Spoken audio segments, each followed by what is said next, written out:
What's up, YouTube? So today I'm going to be bringing to you guys the long-awaited journey that I have been going crazy over for many years now.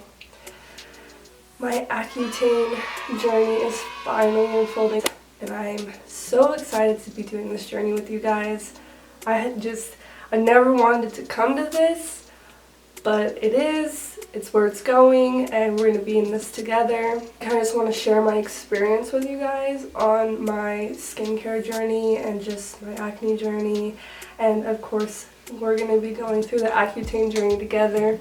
So I'm just going to start off with a little bit of background on my skin and then kind of tell you guys what my skin's been like, what I've kind of been through, and I'm going to talk about what I have experienced with the medical advice that I've received through my dermatologist and kind of my process with picking my dermatologist, and then also the actual Accutane information. I have a ton of the information. I have 2 packets because I actually have gone to 3 separate doctors, but they all work for the same company. It's just been such a long process, so I'm just going to go over what I have experienced and kind of my thoughts on everything and why I'm going to be doing this medication.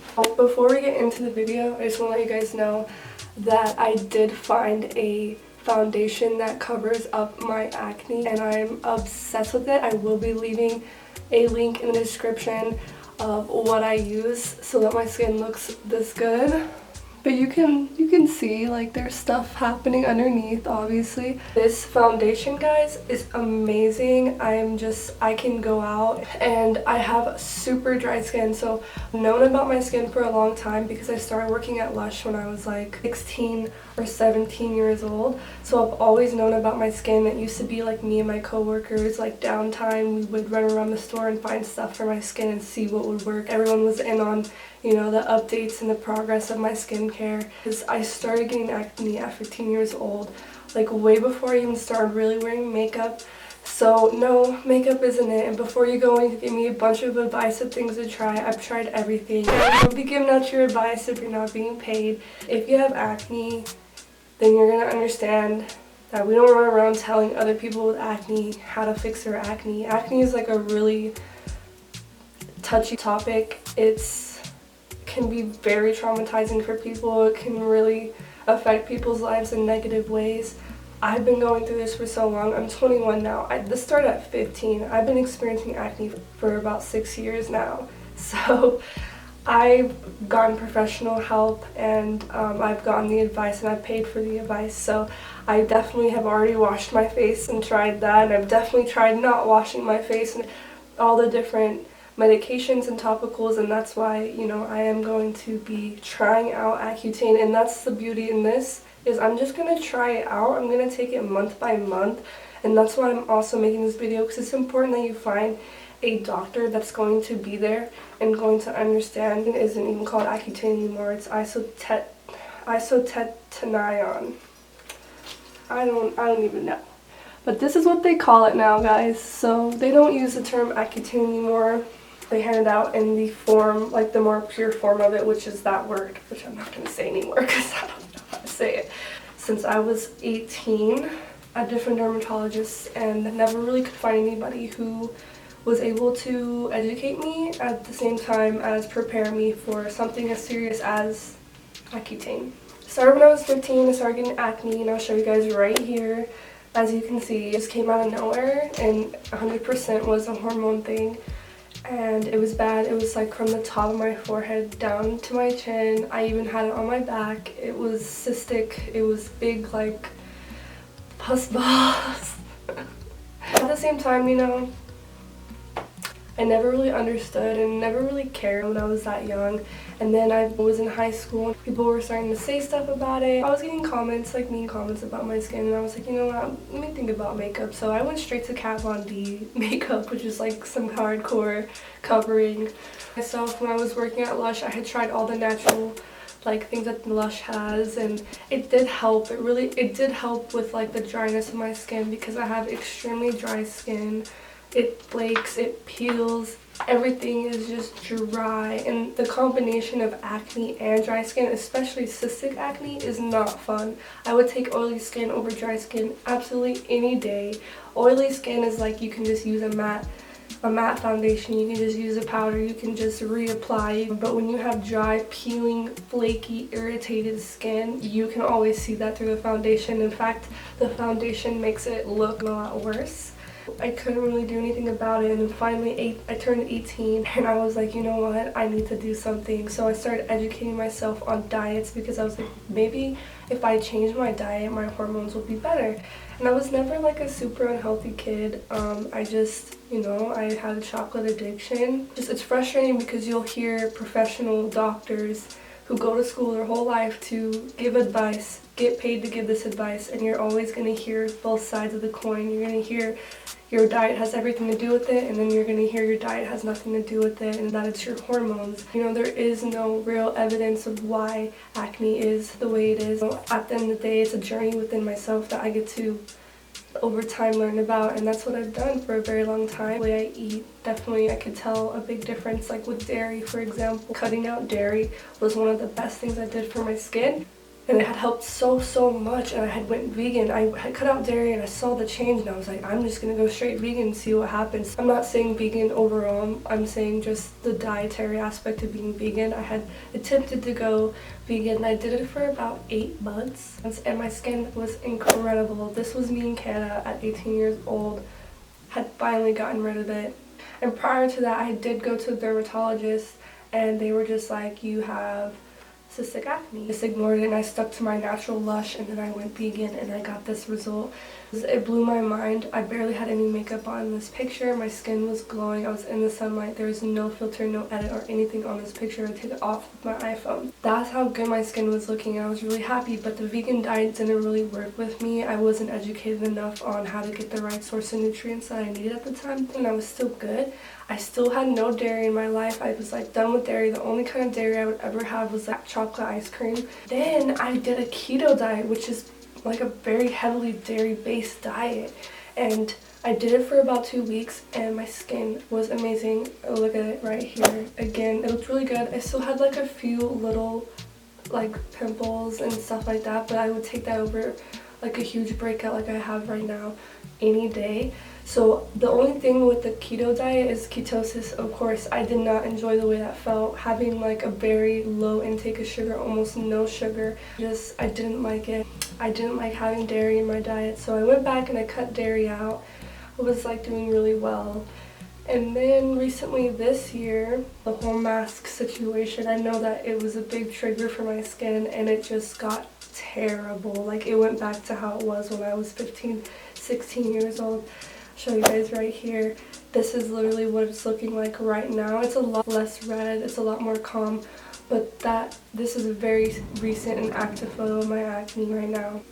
I did take a medication which I did really like. It's called doxycycline. It was really good, but it's just very temporary. If you have cystic acne, you pretty much wake up with like new pimples every day. Like to this day, I wake up with 2 to 3, even sometimes 5, depending on who knows, however my hormones are feeling. I'll wake up with new active pimples every single day, and it adds up. And as you can see, I treat makeup how I treat outfits. Like putting on makeup is like putting on an outfit. It just really sucks that I feel like it's time for Accutane, but at the same time, it's going to be an experience. So I started going to a dermatologist, like I said, when I was 18, and then that's when I had changed my diet to help my hormones, and then went through all those experiences. And I went to a dermatologist about a year ago about Accutane, and they told me that it's a prolonged system that you have to go through. You have to be on 2 different types of birth controls. You have to get your blood drawn every month. They check basically your vitals in your blood.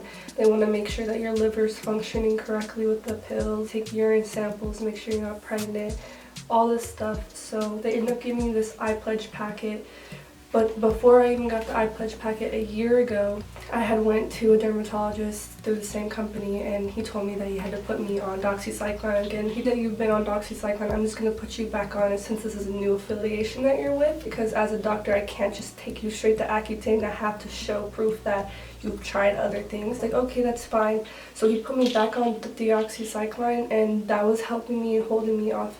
I took one fill, and I prolonged it for many, many months, because this also, you don't mix it with dairy, which is another sign that shows you acne has a lot to do with dairy.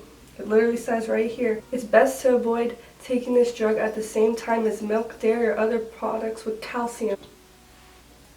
There you go. I continued to take it like every other day because it made my stomach really upset. I just didn't like that medication at all. I took it whenever I had like a really, like if I woke up with like 5 new pimples, I would take it, and then the next morning I would actually see a lot of a change. It did help, but it's only temporary for me. In my experience, it always came back. And then a year later, I come into a new office, and she took one look at me and was like, "Okay, yeah, so let's get you on Accutane." And like, she didn't give me any information about anything. She handed me this packet. It told me I had to get a urine test to make sure I wasn't pregnant, and then that's it. Like, she didn't even tell me where to go. She didn't tell me anything. I just went through the packet and like started reading everything and started educating myself on it, and I realized like how serious this was, and how, you know, there's a lot of information about isotetratrione. I'm totally don't even think. It could be an antibiotic. It causes birth defects. This is why they don't want you to be pregnant on it. If you have to do an iPledge that you will not be sexually active, or that you will be on 2 forms of birth control. So I never have enjoyed birth control. I don't take birth control. I don't have an active sex life. I don't have a boyfriend. I was thinking there was another option. So I was just automatically thrown off by this woman who didn't give me any information. So I had to call the office again and say, like, where do I go to do the urine sample? And they were like, "Oh, you have to come back in and get a slip, and then you take it to the laboratory, and then they..." Why did I not know that? I'm trying to get this going. You know, I want to know my steps. I want to know what I'm doing. And so I told them, you know what, you guys keep your slip. So I called up another location, and I told them like, hey, I had went in to another location of you guys, and I didn't appreciate how I was completely lost. This is an extremely serious drug, and I want to know what I'm getting myself into.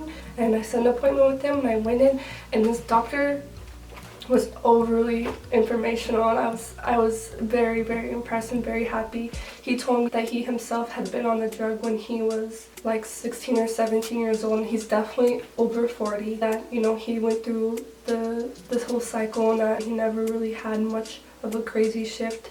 But that's just not everybody's story. Some people really react to this. And I told him, well, I did my research, and I don't think I need to be on all these different birth controls and everything, so I would appreciate to know my other options. So he told me that I could just basically pledge on paper and signature that I will not be sexually active for the next 6 months to a year, and that I won't be trying to have kids for the next 2 years. He was saying, as long as you aren't going to be wanting kids in the next 2 to 3 years, everything's going to be fine.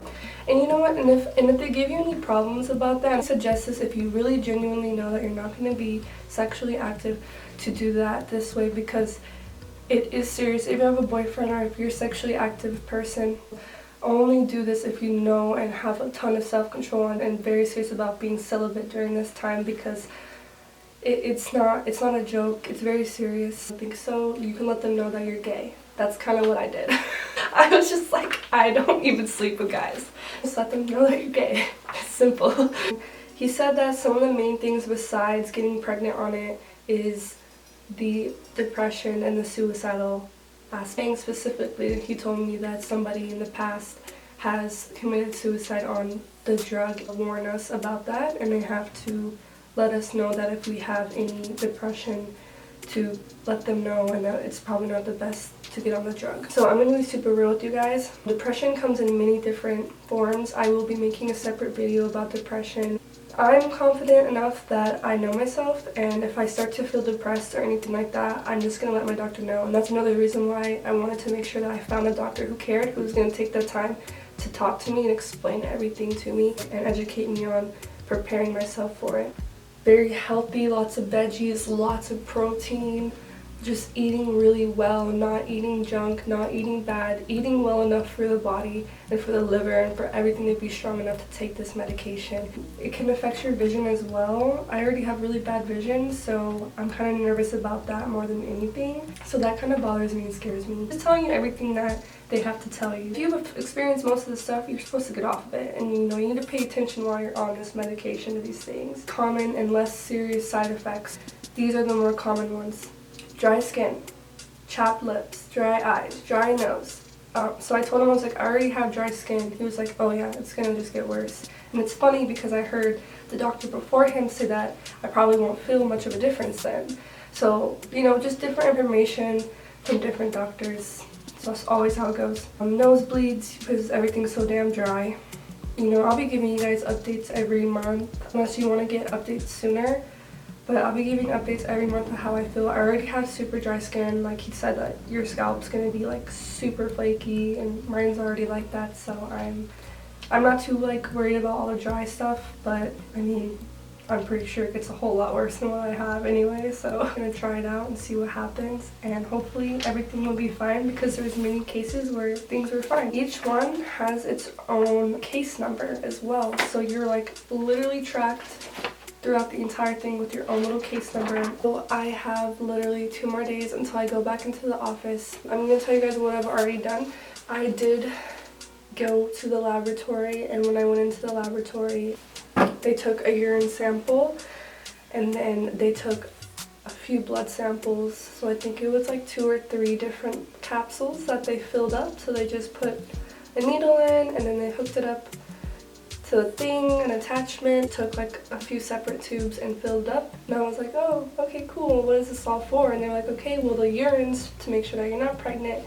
We're going to be doing that every month. And then the blood samples is just to check your vitals and to make sure that your liver is okay and to make sure that everything's functioning properly. It's going to be like a 6-month process, he was saying. Sometimes it could be longer, but in most cases, people no longer have acne after they take this. Kind of basically just taking out the sebum, aka oils, out of every single pore. Like every cell has sebum, and he was saying that it just takes away all of the oils. If I feel like it's affecting a bunch of other aspects of my body, then I will stop and I won't continue to take the medication. It's going to be because I care about my health more than anything. If you guys have any questions about my skin, I would love to go in more depth. I've tried everything. The only other things that's really helped me besides the doxycycline is Curology helped me for a little bit. But my skin just like, it's like a virus. My skin just adapts to anything that I put on it. Lush has this thing called Full of Grace. It's like this little bar of lotion. Full of Grace helped my skin so much. It has cannabellum mushrooms in it, but it had helped my redness and the irritation. So if you are a picker, you pick at your skin, you have super dry skin, because when you have super dry skin, you pick at it because it's peeling. That's more so why I pick at my skin than anything, is because I have dry skin. I'm a lot better at not picking my skin, which is something that has helped me so much, tremendously. All the bacteria on your hands is so bad for your skin. You have to think of your skin as like a feeding ground. For makeup remover, I still have yet to find like an incredible makeup remover. I just use the wipes usually because it kind of exfoliates my skin. Another thing that really helped my skin was salt water. I would literally just take a ton of salt and pour it into water and mix it up and get it into a spray bottle that I actually got from Lush, and I wash my face with it. Really more so my goal to stop using products on my skin besides makeup, you know, when I do want to wear makeup, which I forgot to mention, was laser. Laser really did help my skin. I think I did a total of 7 laser treatments. That helped my skin so much, and that's, I think, a huge reason why for the last 1.5 years that my skin had looked so good. The corona happened, wasn't making the same money anymore, so I couldn't afford those $150 treatments, and I obviously have acne again, and I was told that it would not come back by the esthetician. So you have to remember, people are trying to sell to you at all times, and you also have to remember, if you get to know your body and learn for yourself, that is the most value. Laser was really good, but it wasn't a permanent fix, and they'll sell it to you as a permanent fix. They really will. And maybe it is a permanent fix for some people, but for me it was not. I'm gonna take you guys along the Accutane journey, and we'll see what happens. And you know, hey, it might not work for me, and if it doesn't, I've already accepted my skin at this point, and whatever happens happens. I found that foundation, so now I'm good. I don't have to care, like, if I want to go out, if I want to do photo shoots, or if I want to feel really cute. I have that foundation. You know, at least I got to experience it at some point, and I always have faith that it'll come back. So I'm not going to let the acne control me. And guys, that's it. Thank you so much for watching my video. I'm sorry it was a really long video. And if you guys want me to do a foundation routine with this amazing foundation that covers my acne, just let me know in the comments. If you guys want to know anything else, just let me know in the comments. I'm here to keep it 100% real with you guys. Just make sure if you do want to try Accutane that you don't rush, because either way you can't rush through the situation. They prolong it for a reason. Just make sure that you find a doctor who's really going to take the time to educate you and prepare you, and that you're dedicated to doing what it takes so that you are healthy on this. Guys, follow me on Instagram. Don't forget to subscribe to my channel. And follow me on my Accutane journey. It's gonna be wild, but I'm gonna keep it 100% with you guys. That's all I'm here for, okay? And I'm not here to give anybody advice. I just want to tell you guys my experiences, and that's just about it.